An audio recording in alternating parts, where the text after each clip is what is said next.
So it was that Sauron prepared two strokes, in which many saw the beginnings of the War of the Ring. They were made together. The orcs assailed the realm of Thranduil, with orders to recapture Gollum, and the Lord of Morgul was sent forth openly to battle against Gondor. Hey everyone, Yoiston here, and I hope you all are doing well, wherever you are in Middle-earth. Today I wanted to take a look at the War of the Ring through Sauron's eyes, from the Dark Lord's perspective. While of course this isn't some sort of theory, it doesn't change the canon outcome of the events, I promise that this video will help encourage a different perspective concerning the story of the Lord of the Rings that we all know so well. My friends, thank you all so much for joining me today. Let's begin our tale. We know that the ultimate fall of Sauron at the end of the Lord of the Rings was his pride and arrogance. His belief that no one would really attempt to destroy the ring in the end, and one such as Aragorn would take it for himself. But to be honest, victory did seem almost assured from his point of view. It's 3018 of the Third Age. We are in Sauron's mind, and here's the state of Middle-earth prior to the War of the Ring. Gondor, Mordor's biggest threat, has been weakened by its gradual decline throughout the millennia, and its current steward is degraded in will and mental capacity, having spoken against Sauron in the Palantir. Saruman the White is acting against Rohan, but has not fully revealed himself yet. According to Gollum, who we captured years ago, the ring has been found by some small, rather insignificant halfling in a different part of the world. Other than maybe what we would know of Bilbo from his adventure years ago, what Sauron's forces would have been able to gather about him, the small folk of the world have never toiled much against us, and the ring always pushes the will of Sauron onto its bearer, so there's little to worry about here. If anything, something would make it known who had the ring and where it was, and we could secure it then. Not the biggest worry here at the outset. Looking at it this way, it's hard not to be as arrogant as Sauron was. So long as the elves of Lothlorien, Mirkwood, and Rivendell more or less stayed out of the way and or are subdued by forces in the north, we easily could have enough power to crush Gondor and for Saruman to crush Rohan. We know Saruman already to be somewhat treacherous towards Mordor, but with the ring to be found in the north, it will be easy enough to deal with the wizard afterwards. This is how Sauron, and any of us in his position, would have found himself looking at the War of the Ring from the outset. So we needed more information on the ring. For with that in hand, victory for Sauron is assured. We would then launch a small assault of orcs on Thranduil's elves to either recapture Gollum or to help him escape, so he might lead us eventually to the ring. Then, it was time for us to truly begin executing our plans to secure the ring and destroy the West, believing Mordor is safe enough for us, and that we have forces on their way, and that our hold in lands to the north, east, and south are also secure enough for our planned invasions of the West. Knowing that the Nazgul have a presence of fear and so forth, we would send them out under the guise of war with Gondor.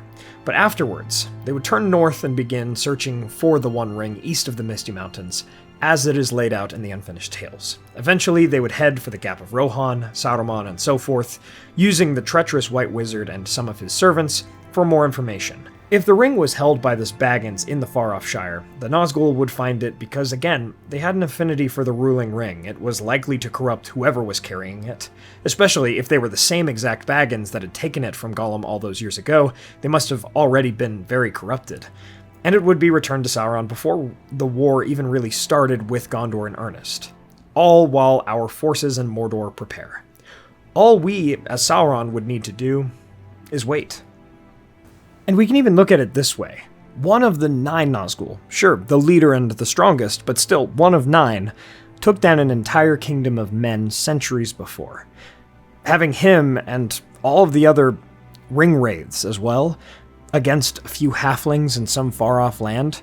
Sure, Sauron certainly underestimated the hobbits and their ingenuity to get out of particularly bad situations, as well as their affinity for making friends and having allies.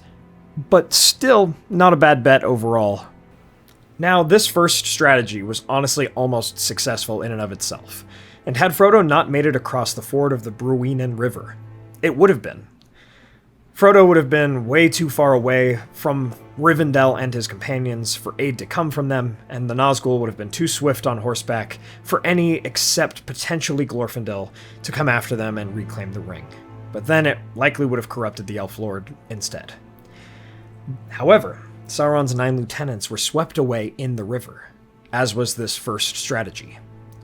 That was really Sauron's first major setback, if we view it from his perspective during the events of The Lord of the Rings. Again, if we're in the mind of Sauron, we just barely lost the ring, barely. Oh well, it would be at Rivendell for some time, and honestly, with how far off Rivendell is, being a hidden valley with powerful protection, there's little we could do to try to reclaim the ring while it was there.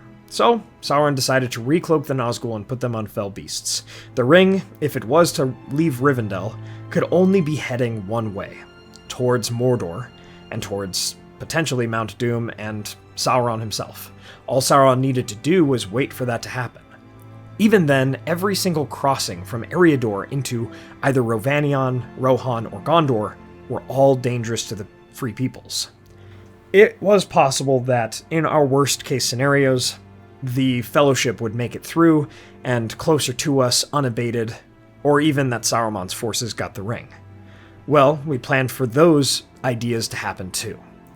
If they made it east and or south, servants of Sauron would be waiting, as would Nazgul, who throughout the story still made their presence known on the back of fell beasts, near the great river Anduin, the Dead Marshes, and even eventually over Rohan. We were prepared, and if the ring was to turn to the southeast, hopefully we would know it. We feel the ring being used atop Amonhen, thus confirming that indeed the ring-bearer had made it a bit east and southwards. Yet the ring-bearer is shielded from our great eye by the wizard's voice, Gandalf. This is where we perhaps start to get a bit more worried. One Nazgul is shot down. The Fellowship of the Ring seems to break up from what we can tell, and Saruman's Uruk-hai have captured halflings who may in fact have the ring. But our forces are too near Isengard to ensure that we get the halflings away from Saruman's Uruk-hai. Saruman with the ring could certainly be dangerous, so that's another worry that we would have at this point. Well, either way, Saruman of course has revealed himself ever since he captured Gandalf, and he is forced to move on against Rohan, as it seems there is some change happening there as well with the king and Saruman's hold on the king. And while Rohan is nearly destroyed, once more, it clings to life. The next we hear is Pippin speaking to us through the Palantir, and it actually seems that Saruman indeed won the ring from this halfling.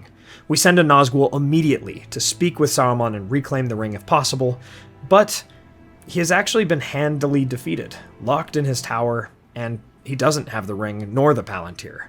Perhaps this is a blessing that Rohan is weakened, and we hardly have to deal with Saruman now. The ring is still at large, but it is headed our way. What's more, Aragorn would go on to reveal himself in the Palantir, and we would have to assume that either he controlled the ring directly, or he at least knew the one who does.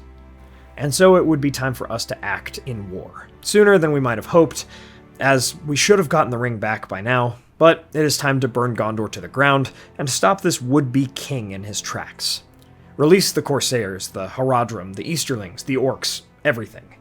Ensure that the North also stays busy too, continue our attacks on Lothlorien, Mirkwood, Dale, and Erebor. So long as Gondor burns, Rohan will be too weak by itself, and we might recover the ring, no matter how much it costs us. Well, that doesn't work.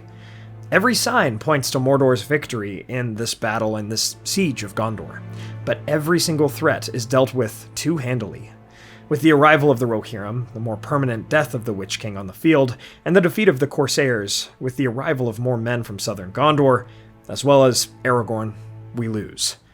However, they are also weakened, and surely the peoples of the West must have the ring to win such a victory, and to have the confidence to push forward afterwards. Sure, we just caught a halfling on our border, near Shelob's lair, but after searching him, no ring. This halfling must have escaped the Tower of Cirith but oh well. He must be a spy, and we can use this when we talk at the Black Gate to the heroes of the West. Yes, indeed, Aragorn must have the ring. To be such a conquering hero, to be a man of the line of Isildur, so corruptible, he must have taken the ring. He has the ring, so he will try to use it against us in combat at the Black Gate because of his hubris. I mean, who wouldn't? We will surround him, destroy him, and recover the ring, and then the lands will fall under our second darkness. The road here was certainly difficult, but we can rest easier knowing that victory is in our grasp, as this King Elessar marches towards the Black Gate with such a small army.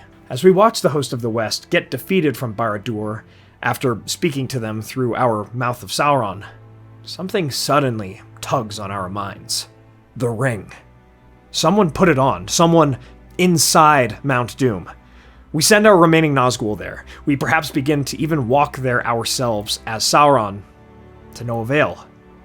It's over. Someone somehow destroys the ring, even on the edge of our victory, because we were misled. It's over. Instead of perhaps investigating Sauron's beliefs more, putting more defenses in Mordor and around Mount Doom and so on, which I discuss in my How Sauron Could Have Won video, every single assumption he made, he wholeheartedly believed in that assumption until it was directly proven false. Even so, even with such arrogance, Sauron only barely lost. It is a good thing indeed that he did not investigate further, or do these other things, that he only realized in the last moments how messed up his plans actually were, and how far he had been deceived. For our heroes from the West saw the events of the Lord of the Rings very, very differently than he did. Indeed, our heroes used Sauron's beliefs and his dogma against him, and he was defeated because of it. And so, my friends, we come to the end of our tale on the Lord of the Rings from Sauron's perspective. From this tale, we must remember to see things from the perspectives of others and investigate our own beliefs and claims for truth to truly achieve victory. Thank you all so much for watching. I hope you all enjoyed this perspective video. If you did, please be sure to hit that like button and share this with a friend. What are your thoughts on Sauron's perspective? Let me know in the comments below. Thinking about the story that we all know so well, from his point of view, actually really sheds some interesting light and dynamics on the situation overall, and why he did what he did. If you'd like to support the channel, please consider getting some candles from our friends Mythologie Candles, or order some Weta or United Cutlery Lord of the Rings sword statues and other replicas from Castle Kon, who does international shipping, and use the code WEST at checkout, and please check out our merch and Patreon. Also, please take a look at Z-Wood and their wood-carved maps and clocks, and use the code in the description for 15% off at checkout. Thanks to our Valor Tier patrons and YouTube members, whose donations make all of these videos possible: Peter Shepard, John Hume, Reese Jenkins, Arthur Merlin, Theodore, Andrew Carlisle, and Zumi. Thank you guys. Please subscribe and hit that bell button to join the Men of the West and all of the Free Peoples today, and I'll see you all again next week with an epic character history on Smaug the Golden. My friends, thank you all so much for joining me on this adventure. Until the next one.